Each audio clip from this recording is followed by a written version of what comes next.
Alis 48 tahun, pengelola bengkel di Desa Pemeyuran, Kecamatan Cibadak, Kabupaten Sukabumi mengalami luka bacok di bagian kepala dan tangan. Korban diduga diserang maling saat kepergok di dalam toko Minggu sekitar pukul 12 dini hari. Menurut Alis, saat akan mengunci pintu dari dalam toko, seketika datang seseorang dan langsung menyerangnya.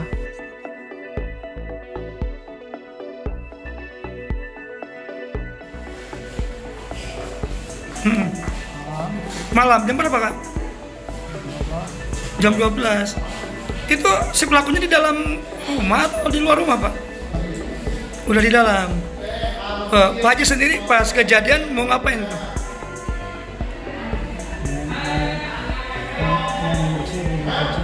Oh, mau ngunci.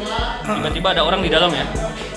Sementara itu, menurut warga yang mendengar kejadian Nur Yamin, informasi yang didapat korban bernama Haji Alis datang berniat akan mengunci pintu toko pancing dan bengkel. Namun tiba maling sudah berada di dalam bengkel, langsung menyerang korban lalu melarikan diri. Mengenai percobaan pencurian emang.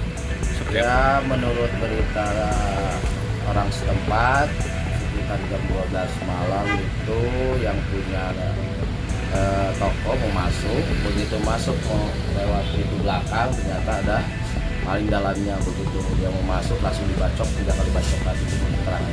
Oh itu, berarti si pas korban ini pemiliknya ya? Iya, Itu sekitar jam berapa sih Kang? sekitar jam 12 malam. Mengalami apa Kang? Bacokan 3 kali bacokan belakang, depan sama tangan. Oh gitu. Sementara itu, polisi yang menerima laporan datang dan melakukan identifikasi perihal kejadian perampokan tersebut. Meski demikian, hingga saat ini belum ada keterangan resmi perihal kejadian tersebut. Dari Cibadak, Kabupaten Sukabumi, Muhammad Ujang Heriaman melaporkan.